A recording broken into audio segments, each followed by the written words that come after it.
I'm Jackie Lingla, as always, your host on the Financial Eye, where we definitely explain to you the financial aspects that are shaping Uganda's future. Now, Uganda is one of the countries that has been pointed out with among the fastest growing economies with a growth rate of 7.2%. Of course, this is due to various factors, but of course not leaving out its expansion in the oil and technology sectors. Now, like any other economy, Uganda faces financial crimes such as corruption, money laundering, and cyber crimes. Now, tonight we have a very important topic for you. That is, we want to know the impact of forensics concerning financial intelligence today. And now in Uganda, with me tonight, I have a very knowledgeable guest in that area. That is Dr. Henry Clarke Kisembo. He is the Chief Managing Partner for Development Associate Link International, Dali, but also he is also a financial economist and a financial technology developer, but also a professional forensics. The title is a bit professional financial forensics intelligence and investigator in that area. He will be giving us insights about that topic and how you can make sure that your money does not, of course, disappear in the air when you're using these digital platforms when making financial transactions. A very good evening, sir. Thank you so much. Good evening, Jackie, once again, and good evening, viewers. Thank you for hosting me. We are very excited to have you tonight on Race TV Airways. Now, of course, tonight we have a very vital topic in the financial sector, which has not been given a lot of spotlight. Yes. To go into depth for Ugandans to know exactly what are the risks, what are the challenges, what are the benefits of forensic technology that, of course, that has been used in developed countries elsewhere. And tonight, so we want to know, for the Ugandans who are watching me tonight for the first time, and those that are hearing the word forensics for the first time, could you just explain to us to depth in layman's language, what do we mean by forensics? Yes. Okay, in layman language, without using so much jargon, I'll say that forensics is the in-depth, on-site findings when an incident has occurred. Okay. It could occur, many people know forensics in a form of death or crime where murder has occurred. But now we are talking about forensics in the financial sector. Okay. And once we start talking about it in the financial sector, it means that forensics, we have financial intelligence, whereby you have to be in the know of the financial spectrum, but also beyond auditing, which gives an opinion. You know, auditing? Yeah. The auditors, they'll come, review your books, and give an opinion. Okay. With that opinion, forensic audit goes beyond just an opinion. It goes and digs deep to see wherever there are any loopholes or there is any leakage. Okay. In your books of accounts. Okay. Or in your technology system. And so we call it forensics audit because it goes deeper than what the eye can see, especially in now with not only the traditional way of handling money, but with the technological way of handling money, finances, and transactions. Thank you. So now, just still in depth, when we talk about financial crime, what are we talking about? In depth, financial crime can be simplified as committing a financial transaction which is against the law. for example, financial misconduct, Okay. financial mismanagement. You can do fraudulent tendencies, even the intent to cause loss for a company, for a bank, or for an individual is criminal. But also the loss of finances. It can be in form of liquidity. It can be in form of assets, as long as it is valued in terms of money or finances. That is financial crime. So we see many terms, and for some Ugandans, we get confused. Yes. Because we hear there is fraud, there is cyber crime, there is money laundering, there is corruption. What are the difference between all these? What if I'm doing corruption and the other person is doing money laundering, what's the difference between that? And if it is fraud, what's the difference between fraud and a scam? Okay, so it all ends up into, let me start with the end. Okay. It ends up into a loss, financial loss. Okay. Now, the channels towards that financial loss is what you're talking about right now. That, for example, a scam. A scam is a scheme, for example, a trading scheme or a scheme whereby you intend to buy, say, a book in its originality, say, a brand Pick Fair. I've just taken an example. Only to reach home, when you get your finger to pass on the book, the word Pick Fair disappears. It becomes a plain book. Now it becomes a plain book. Okay. Which means that you've been scammed. You've not gotten the original. Okay. So in a country like Uganda, scams have gone even further than just that example. Isn't that counterfeit? What's now counterfeit? Counterfeit is, you know, scam is broad. Okay. Scam is anything that is not adding up to the reality of a transaction. It can be counterfeit. For example, let me give you an example. If you want to buy gold, you've seen gold, right? Yes. Like real gold. I have seen Okay. a small piece. Okay, small piece of 100%. gold. Now, there is gold, but you have to be very careful whether in that gold it is pure gold, Yeah. or there is zinc, copper, or iron in it. If you come to sell to me, however small what you saw, and you claim it to be pure gold, and I pay you the value of pure gold, and I go to smelt, test, and assay is a report, a computer-generated report, and it shows me that actually the percentage of gold is 65. The rest is copper and zinc. Okay. You've scammed me. You've caused me a loss. You've sold me counterfeit Okay.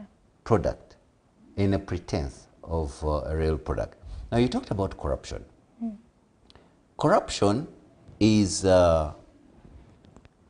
also a channel of financial misconduct, because you are seated in a certain position to deliver a service, but to deliver this service, you create bureaucracies, red tapes, and tendencies to delay the time frame in which the service should be delivered, until either some people are very bold to ask, what is in it for me?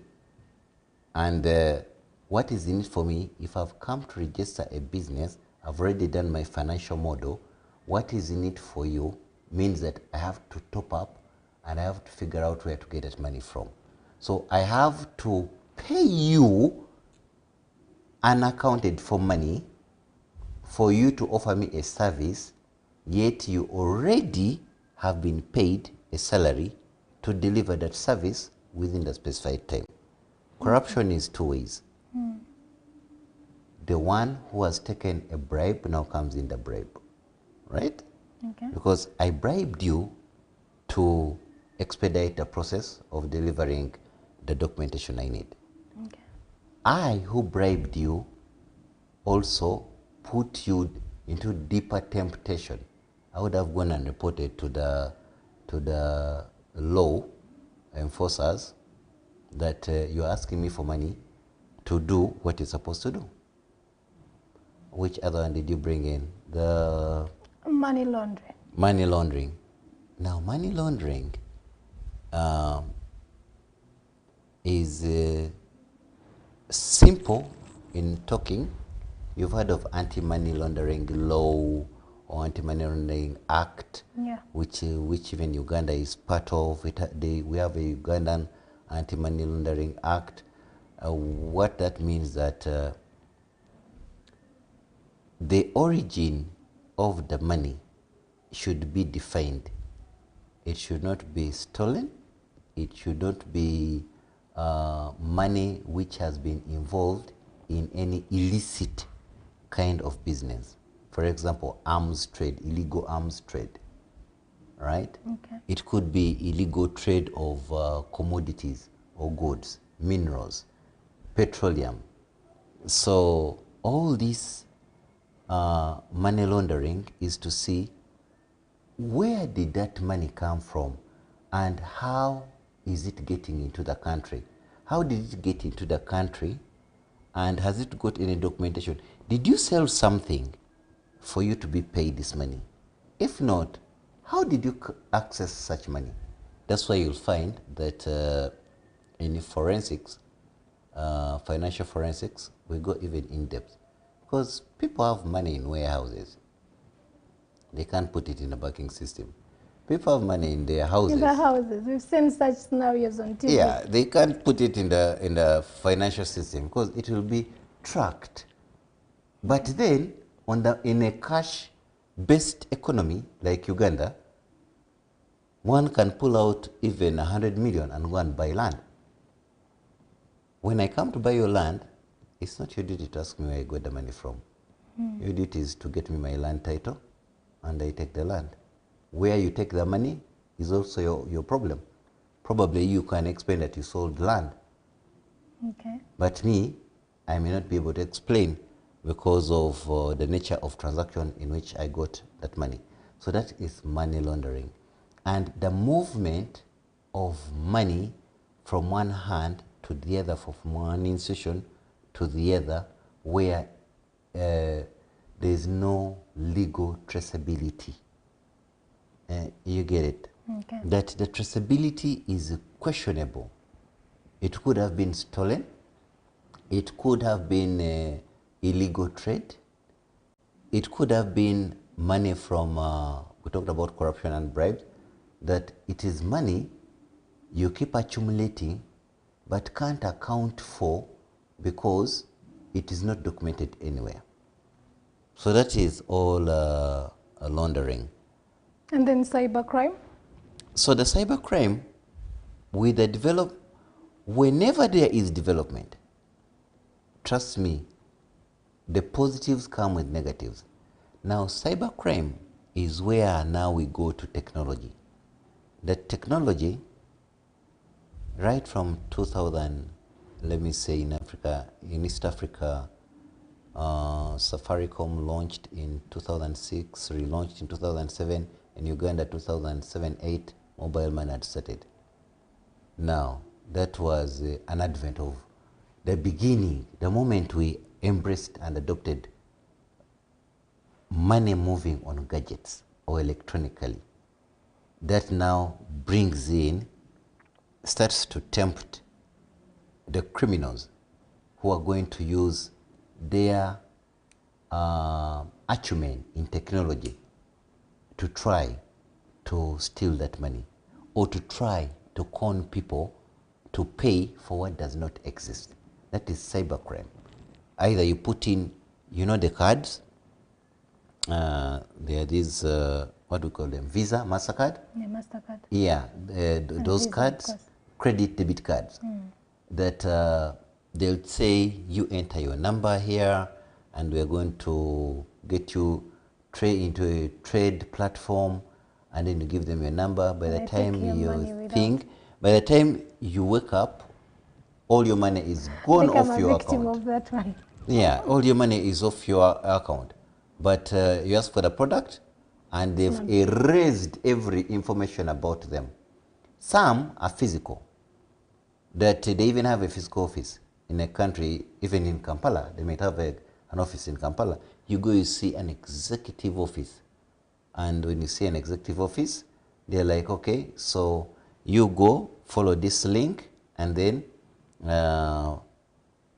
it will give you, send you a code, go to your email, check the code, put it in, it opens a wallet for you.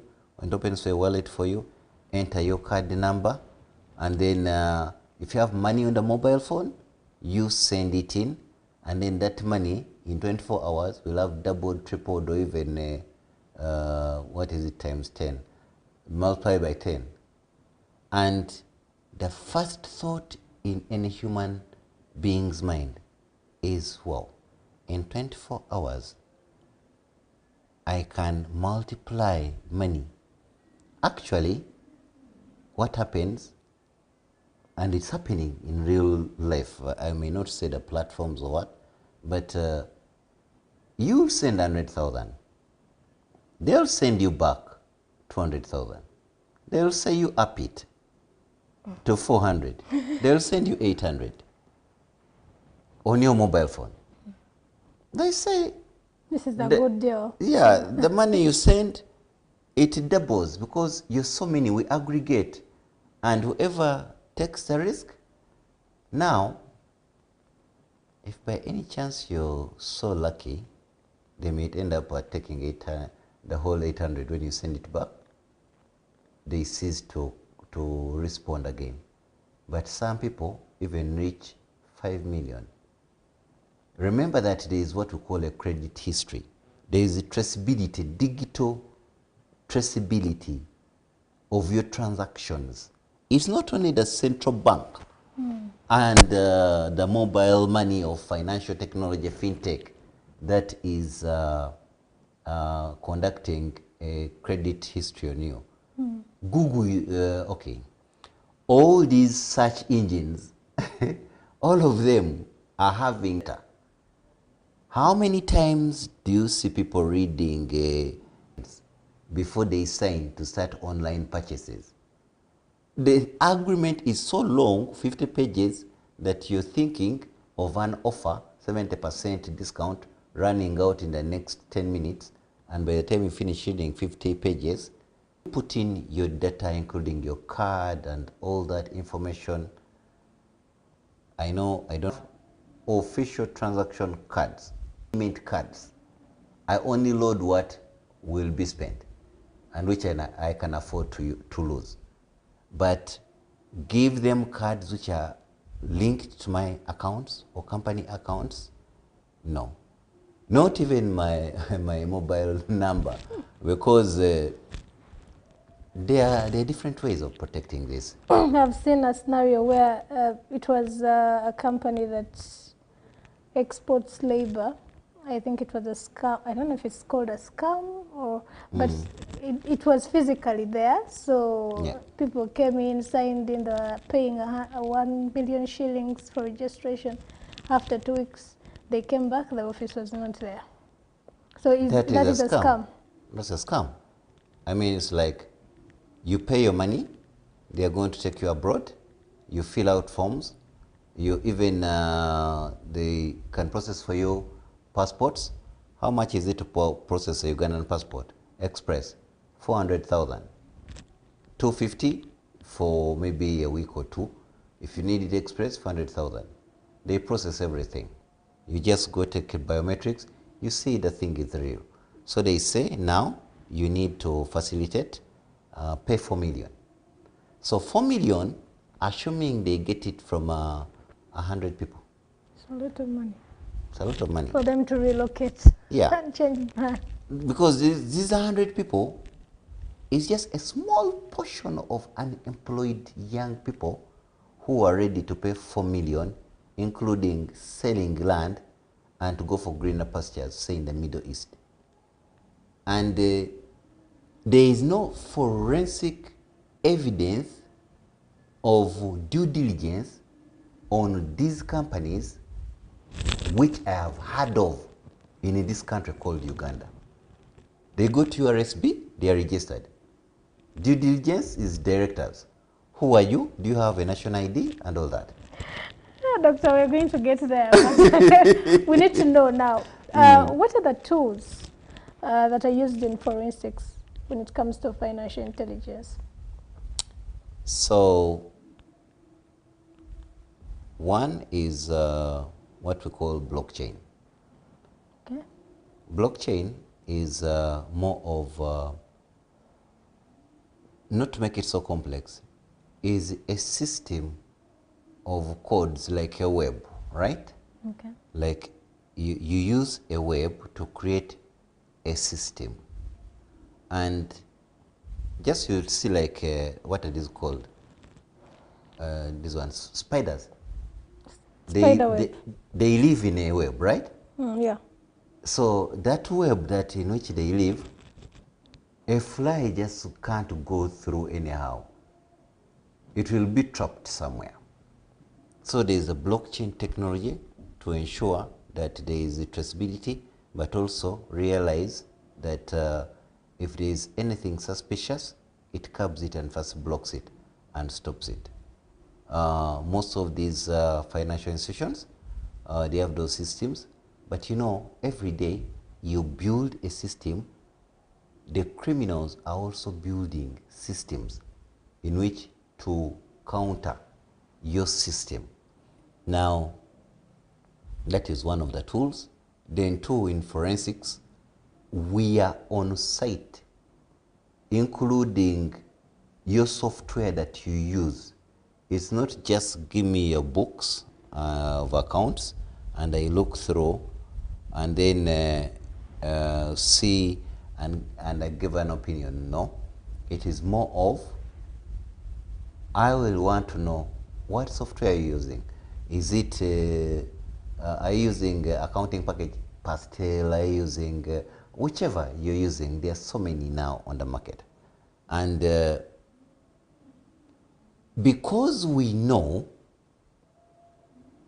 how that system was created, I'll plug my, even if it's like, what do you call this, flash disk, I'll plug my flash disk in and it will run your system, and it will give me on my computer, because now they are communicating, anywhere it sees loopholes, including leakages. You imagine a bank with 100,000 clients, and every day, every transaction that is made, you remove 5 shillings. 100,000, assuming 10,000 people transact every day. You remove 5 shillings of Uganda. That is 500,000 per day, right? We are being modest, 500,000 per day. Now, per day 500,000 Uganda shillings. Then Sundays are closed. Let's assume that it is 26 days. Let's say, okay, let's say 30 days, because there are even online, now there are online services. You get it? People now transact online. They just sit at home and transact. But you just remove 5 shillings. So that 10,000 assumed to be transacting every day, 500,000 in 10 days is what? 5 million, right? 5 million. 5 million in 30 days is 15 million. Now, how many financial institutions are in Uganda? Right? You count SACCOs. You know a SACCO? Savings and Credit Cooperative. Savings and Credit Cooperatives. I'm sure there are 3,000 active circles right now in Uganda. Active microfinance institutions. There are banks. You get it? There are village saving and lending associations.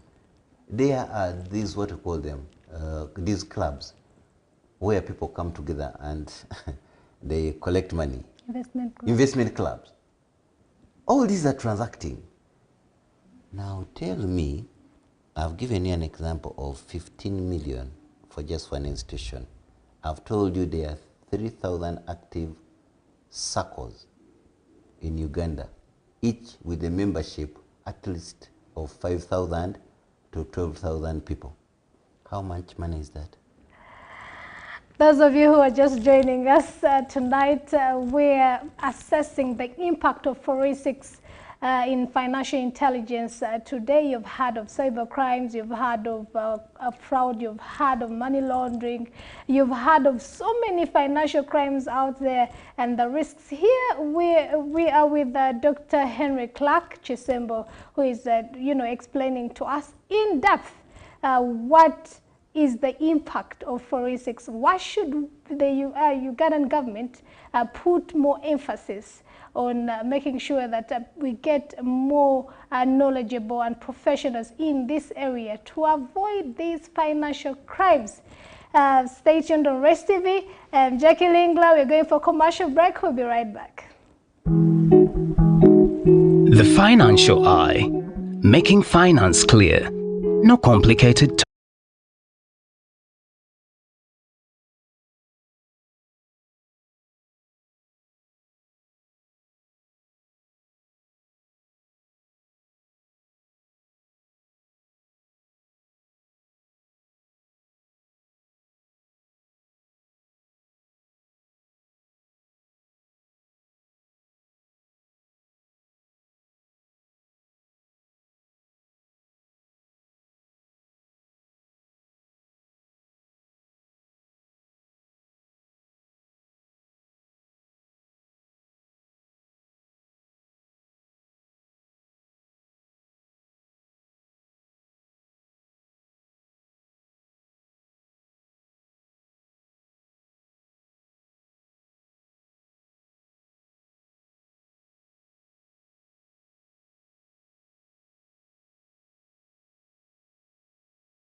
Now, that mobile money account, now, that mobile money account in the cryptos is called a wallet. To have a wallet, there are multiple. There is a Binance, there is a Coinbase, there is a Polygon, there is the Exodus. There are multiple wallets. Who creates this wallet is a techie. I can sit here with you the time we've spent here, and I've already created a platform to start people receiving money and sending money through the blockchain technology and Besu. We have technologies we use and create a wallet.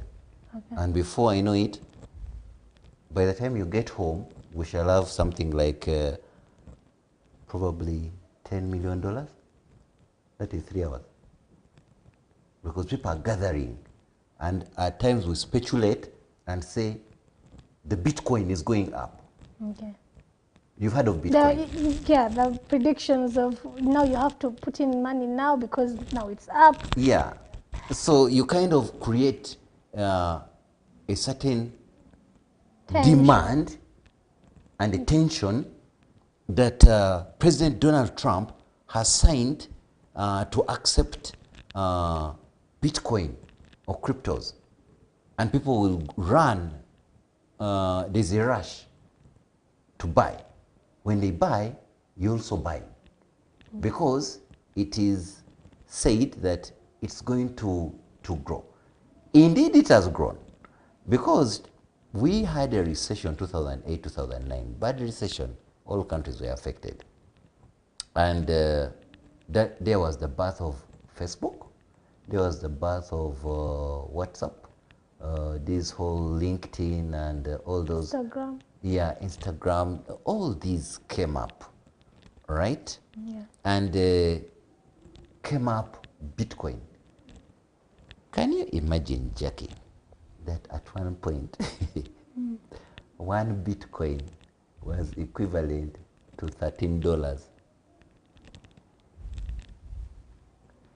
In 2013, $13. How many years is it from 2013 to now? Is 12, right? 12 years. The Bitcoin is $100 plus $1,000. 1 Bitcoin. Wow. What is the percentage increment? It's over what? 10%. No. 10,000% over that time.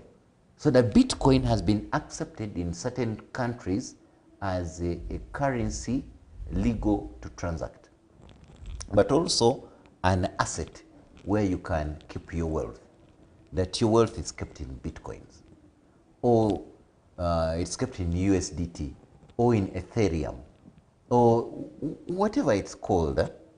Or all these jargons, TRC, here someone talking about TRC. They're just virtual. ERC. They're just virtual monies. Okay.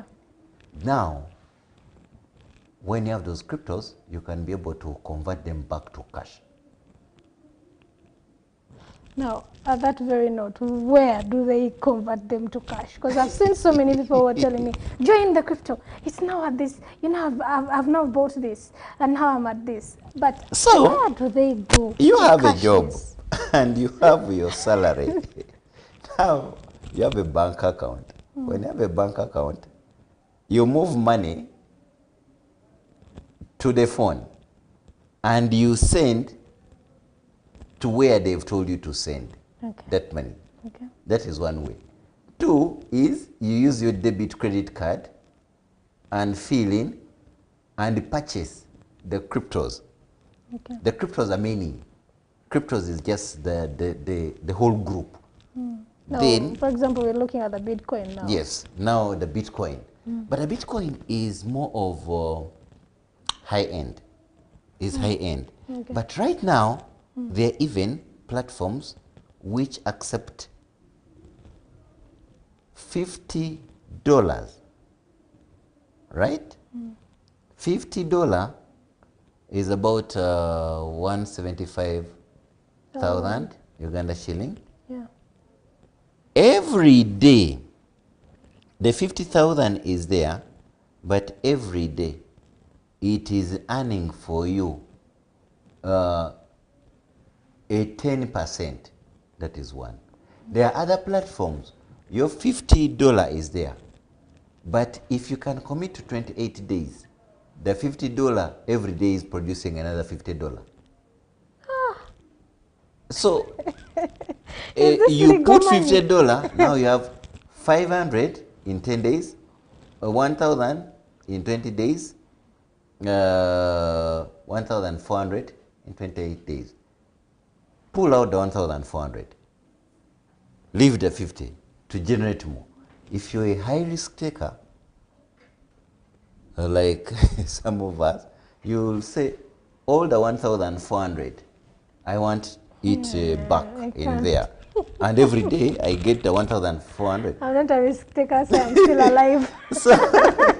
So this is the world that we are living in, but a very risky one. Okay. You can gain and you can lose everything in just a blink of an eye. Now I need to know the risks of dealing in such trade. So when you're dealing in such trade, is that one, there is no asset that you're falling back to. Two, there is no regulation. Uganda as a country, we don't have a regulation for cryptos. You know what that means? That means that anybody dealing in investing in cryptos, you're not protected. I'm on my own. You're on your own. Whatever happens to me happens to me. It is your business. You can't even come and say that They've stolen all my money. you put your money in buying cryptos. When I convinced you and your money has gone, and you go and report me to police, how? So the police can't arrest you? Why would they arrest me? Under what law? Extortion? Yes.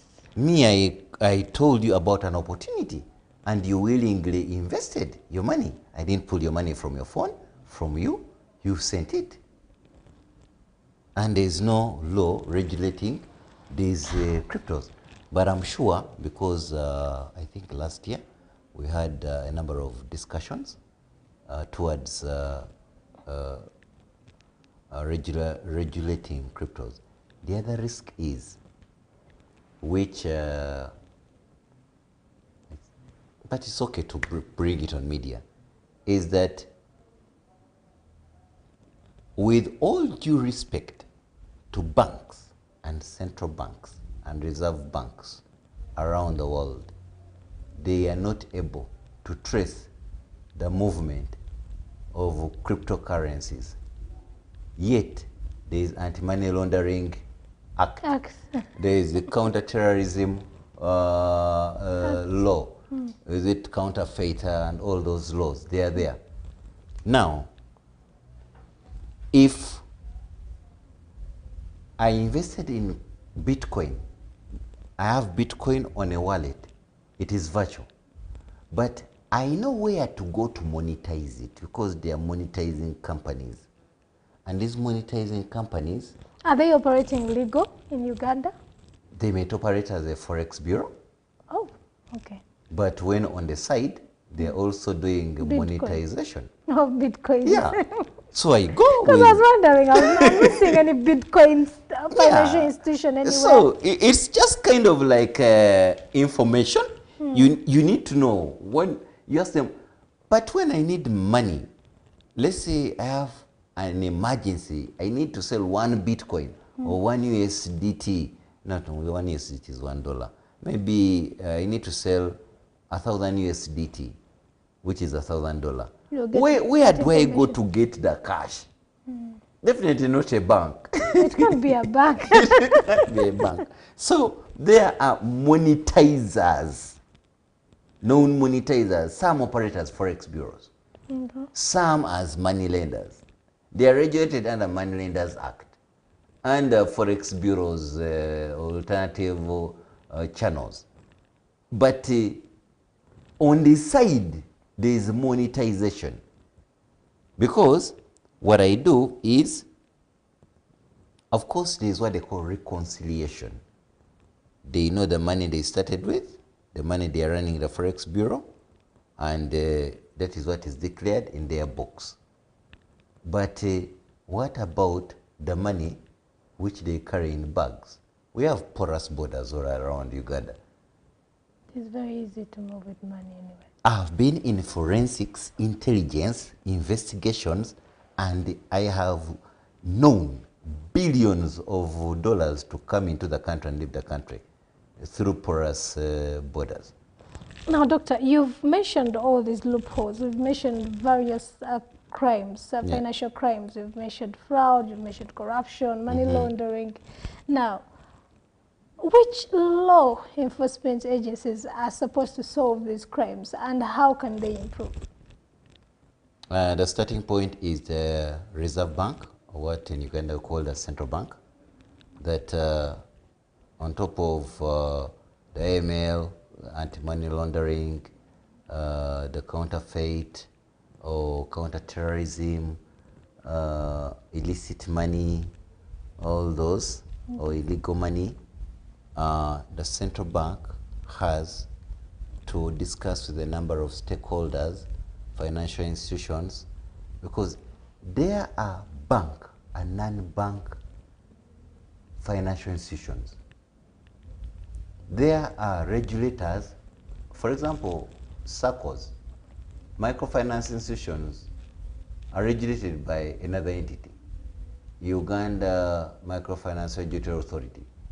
Now, the central bank is an authority which regulates certain tier banks. Then the microfinance is another entity. They have to harmonize with stakeholders and agree on a law that cryptos have come. They are here in Uganda. That is the starting point.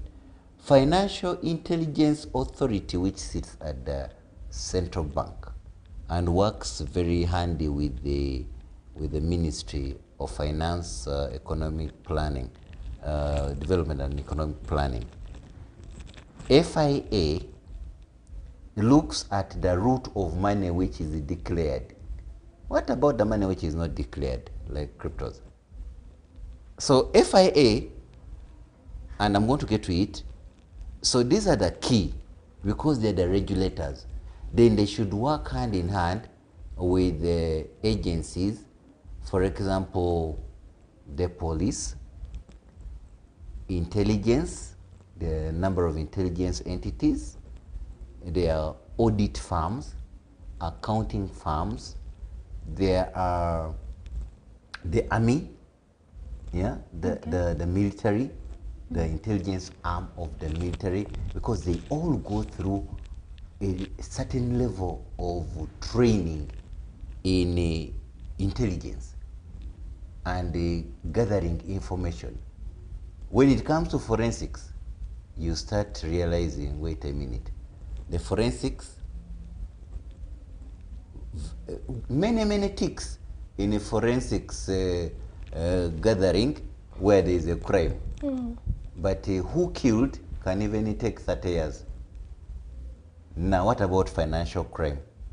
There is a need for even a person who studied agriculture can be equipped with the tools of how to use forensic audit technology to plug into their intelligence, and then they find, so they work in collaboration, all these intelligence agencies. But also, how do you address a problem without sensitizing the cause of the problem? You get it, the puzzle now, which means that you have to go back now to the private sector, the business community, go back to government agencies. We talked about corruption, bribes. Talk to all these, and then sensitize them on the negative impact it's having on a country, whereby the gap between the rich and the poor is just expanding. We are talking of Uganda's middle class. Trust me, I don't see a middle class here. Maybe a mini class there, a little bit above a peasant, is called a middle class. There's no middle class. You get it? What we call, you went to school, you got a degree, you have a job, you earn like 1 million, 2 million, 3 million. You have some spatio, sorry for the brand, but okay, some car you bought maybe 21M, maybe it's even on a loan. You sleep in Inalia, Nigeria, high end, and that is middle class. To me, that's not middle class. The first question is, do you own any asset? That's where middle class question is set. What assets do you own? If you own a car, it's not an asset. It's a liability. It's a liability. If you're paying rent, you have no asset. It's a liability, it's taking from you. So where is the middle class? The middle class, to me, is that small, those people who have gone to university and are closer to the peasant and can earn some money to spend in supermarkets, hang out and all that. But the majority, then there is a certain like 3%, which has too much money that they don't know even what to use it for. Money in the warehouses, money in the cupboards, money in the bank, money in offshore accounts. And then, how does it affect the country? Socio-economic downtime. Everybody right now is saying that, what is happening? Everybody is blaming it on COVID. No, it's not COVID. It is a mismatch, a misbalance. That there is money held somewhere that is not in saturation to enhance wealth. And then you asked about how does it impact a country. We can have statistics of GDP that we are growing by 7%. But this GDP of 7%, when the 3% are owning 70% of the country is wealth, and 97% is owning 30%. You get it?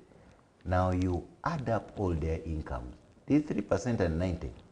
Then you say everyone is growing. Yet Then you say everyone is growing because you look at all the income, very small group of rich people and so many poor, add up their money, and then when you add it up, divide it by the population times 100 and say 7% GDP, we are growing. No, the growth is maybe 0.00 something in reality on the ground. And you get down to the growth rate, the living standards. The standards of living is just appalling that the growth, what is written in reports is not the reality, is not reflecting on the ground.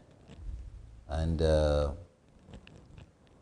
but I know with forensics, intelligence, investigation, and the collaboration of entities, there is a way all this can be addressed. Doctor, I'm sure that we're going to have you next time so that Yes. we can have a series, because this topic is quite wild, wide, and yet there is so much that Ugandans should learn so that, you know, the financial sector in general is improved. However, right now as we close, could you just give your final remarks to Ugandans who are watching us tonight? So I call upon all the Ugandans, those watching us, and also those working in institutions, to be more, not only vigilant, but to support their human resources and staff, to be equipped with the skills to be able to combat these leakages in the financial systems, but also have dynamism of the law and institutions like the central bank should speed up processes together with parliament. The technology is moving very fast. The law takes so long to come up with the policy, and by the time it comes up, people are losing money. And you can't report anyone anywhere because there's no evidence. But for forensics, we shall know that here, this was a scam. This person's money was taken. But where is the law? There's no law. But when you found out, so call upon Ugandans that let's work hand in hand. You need my contacts. You need to get skilled and trained in your institutions, with the government, private sector, civil society, intelligence agencies, all of those. You reach out to RES TV, you get my contact, and some of you, your institutions, we've reached out to you, the critical institutions, for collaboration and partnership on this. Thank you so much. That is all said by Dr. Henry Clarke Kisembo. Of course, he has given us quite, very, very profound information concerning forensics and how it is very vital in terms of making sure that we have financial intelligence in financial institutions and also the monetary institutions around Uganda, but not only Uganda, but also as a globe. So stay tuned. We'll be having definitely a part 2 to get in depth, because there is a lot more to learn concerning forensics. I am Jackie Lingla. Till next time, every Monday at 8 p.m. to 9 p.m. Stay tuned to RES TV. Have a very good evening. The Financial Eye, making finance clear.